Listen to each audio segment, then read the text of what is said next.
I was the one that took the final offer selection award over to them after 12 weeks of a strike, and they were able to gain a first collective agreement last year.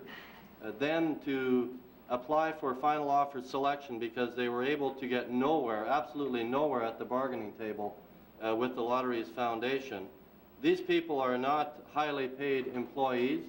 They're very skilled, however, and make a lot of money for the province of Manitoba in terms of the revenues that they provide. We went to final offer selection and received the award 4 days before this bill was tabled. And when I went over to talk to them after, they were very despondent and very upset about this kind of legislation scoping in a group of workers who are not highly paid. They earn on average about $10 an hour and work hard and long for the province of Manitoba. And I can tell you that they are not a bunch of happy campers over working for the casino currently. Mr. Ashton? You once again express your frustration in dealing with this government, and that's understandable given the type of attacks we've seen on the MGA from a government that became frustrated, obviously, when their take it or leave it offer was not accepted by the MGA. But I want you to look ahead into the future, and I think you've indicated. I'm a member of the government, and I mean, those are the kinds of feelings that are out there, and it's going to be very, very difficult on even the smallest item to reach any kind of agreement on any issue with the government, because it's a matter of trust, and we feel that trust is, you know, on the part of the government is no longer there. We don't feel that we can sit down and negotiate on any issue at this point in time. Mr. Ashton? I appreciate your frustration, appreciate your comments, in particular reference to the fact there's no social consensus on this. We had an election in Manitoba September, and there was no reference then. I certainly understand that because I see as a politician on a daily basis when I see signed campaign commitments broken, and I can understand the frustration of your members. Thanks for the presentation. Mr. Edwards? Thank you, Mr. Chairperson. Thank you, Mr. Olfert, for coming forward and for your presentation today. Can you tell members of this committee, because the government's talked a lot about the negotiation history with you in the months before the introduction of this bill, and I would like some of that clarified from your point of view. When did the MGA first learn about the use of legislation, and whether or not it was communicated to you that they were considering using legislation, or when you first learned that they were going to use legislation? The first time that I became aware of this bill being introduced was 15 minutes before it was introduced. I had a call from Staff Relations Branch at the Civil Service Commission, who in a frantic attempt to get a hold of me had indicated to and left a message that there was legislation that was being presented by way of a press conference in the legislature. So several of my staff went over to attain the news release from the government at the news conference. Mr. Edwards? Appreciate that that's when you learned that it was being introduced. Were there threats made that legislation would be used by the government in your negotiations with them prior to the actual introduction? No, there were never any threats made to me specifically with respect to the government's even contemplating bringing in legislation. So that was never an issue between any dealings that I had with either Finance Minister or the Premier or anybody from Staff Relations. Mr. Edwards? There's also been discussion, you've heard it here tonight already, the Finance Minister has put it forward to another presenter in defense of his position, that there were certain discussions around you putting an offer to your membership which was 0 and 2 with no layoffs. That occurred sometime, I believe, I'm not sure of the date, perhaps you can tell us. What happened around that offer? and specifically, you know that Ms. Hart-Kobaba has given some secondhand information. Can you give us some firsthand information? And I only ask that because the government has staked a lot on that. As you know, they did it by way of press conference and has used this extensively to defend their position with respect to this bill. Mr. Olfert.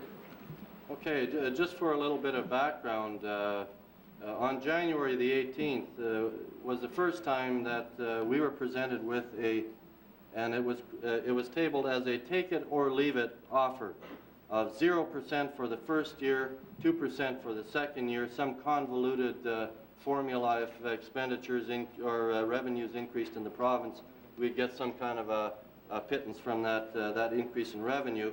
But there was absolutely no job security tabled at that time. I went on a tour of the province. I spoke to over 7,000 of our members in less than a week at various meetings around the province. We had about 4,000 people at the convention center the one night. We put to them that offer. At that meeting, they rejected that government's position of 0 and 2 and no job security. Then on February the 15th, we sent out a ballot. And the ballot was sent to all MJ members. Our members voted 97% to reject the government offer of 0 and 2 and to opt for the option under the Civil Service Act to go to binding arbitration to have the contract resolved. Mr. Edwards. Just so I'm perfectly clear, the initial offer was 0 and 2, no job security. That's correct. The first time that job security was mentioned was May the 9th, when the Minister of Finance announced to the media a substantive offer had been given to the union. Now it was substantive. After the budget cut on April the 16th, when 958 civil service positions were slashed, funding cuts eroded in every department, or pretty well every department, he now says that a substantive offer has been given.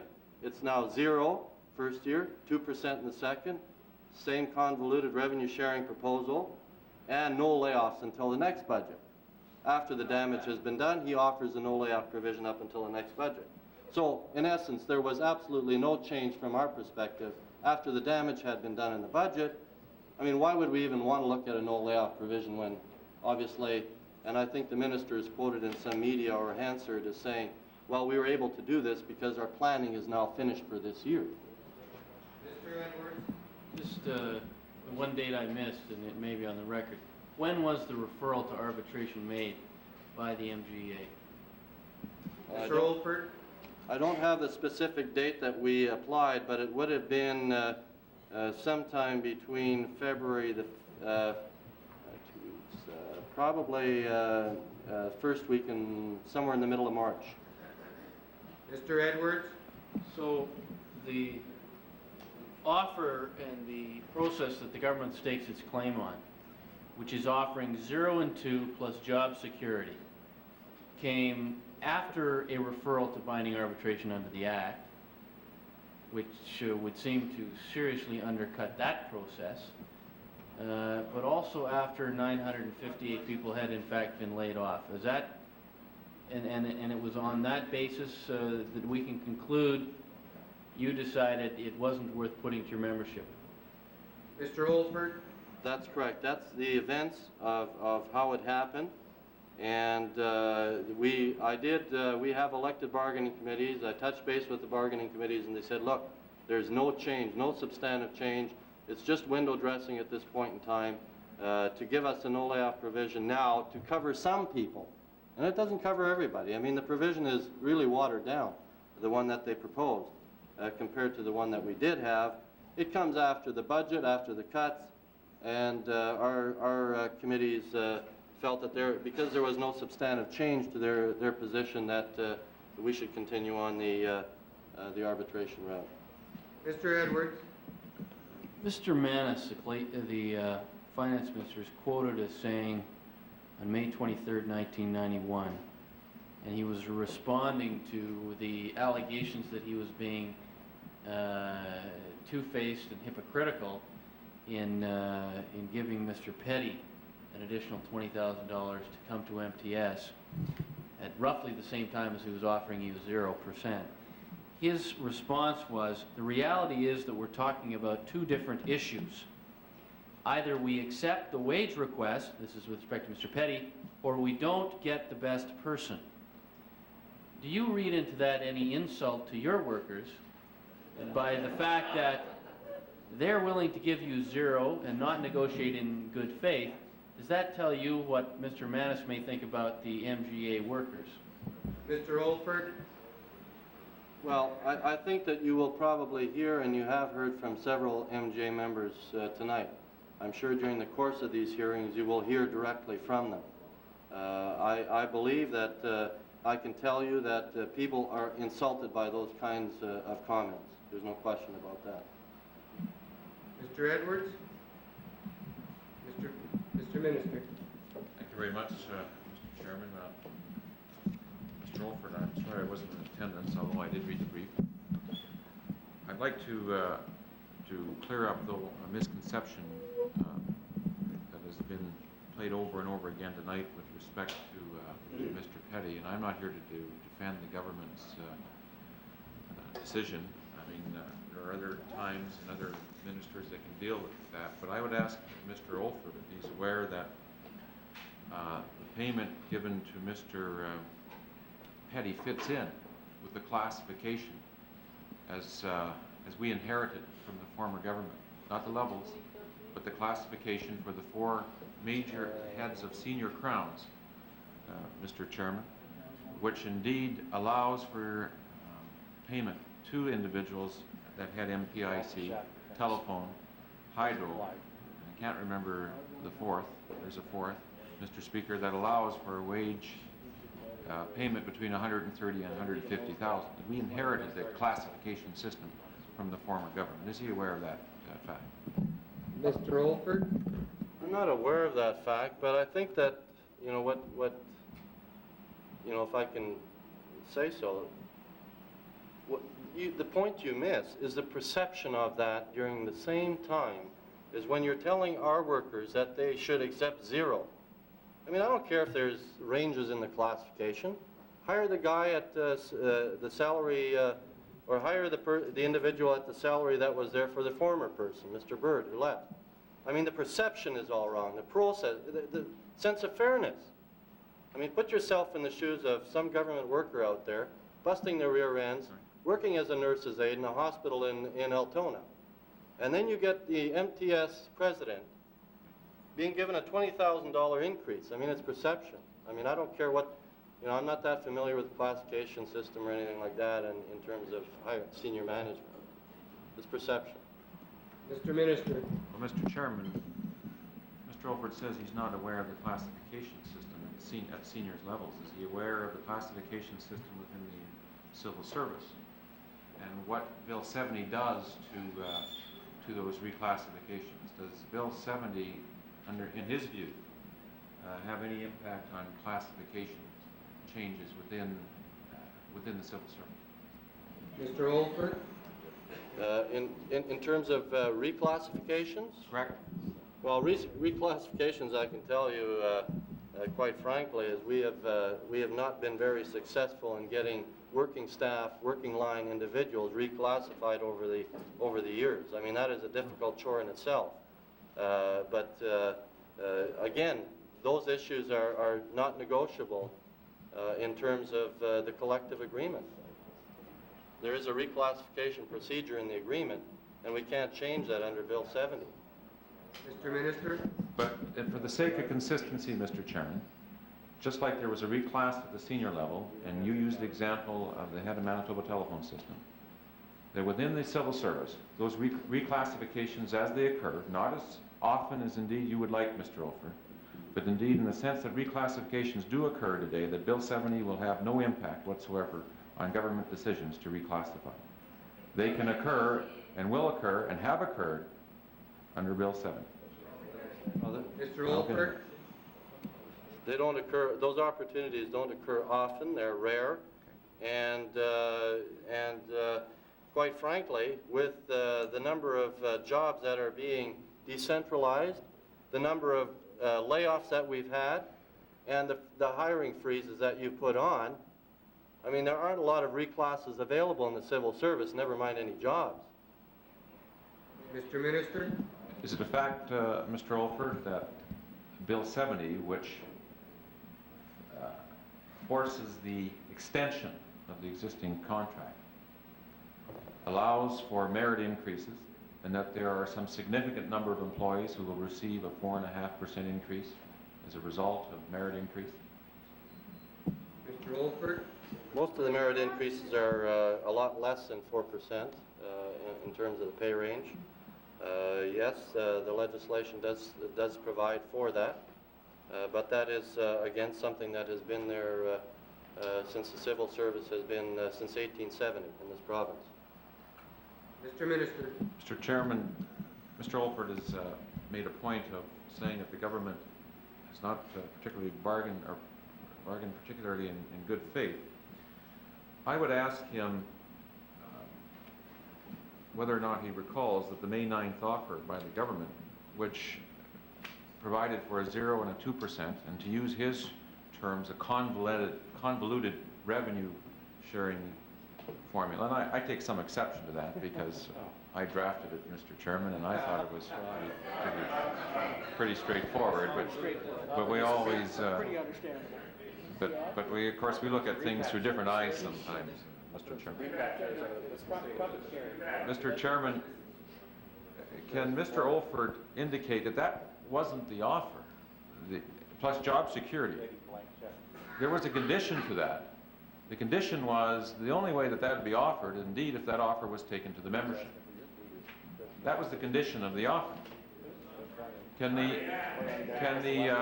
Mr. Olfert give me any reason as to why a bona fide offer made by the government, given all of the consistency around the points that it's been making around the ability to pay and around its fiscal standing, why indeed that offer was not presented to the membership, to let them through the democratic process, through secret ballot, cast judgment as to whether or not collectively they would accept such an offer. Why was that offer not offered to the membership? Because, Mr. Olfert? because on February the 15th, our members voted 97% to reject the government offer of 0 and 2. And to opt for binding arbitration, which we applied for in March of that year, well before the, quote, substantive offer, after the cuts of 958 people were made in the civil service. Our bargaining committees did not recommend a change in course at that time. Mr. Minister? Mr. Chairman, what two choices were on the ballot in the February ballot? Pardon? What two choices were on the ballot in the February vote? Mr. Olfert?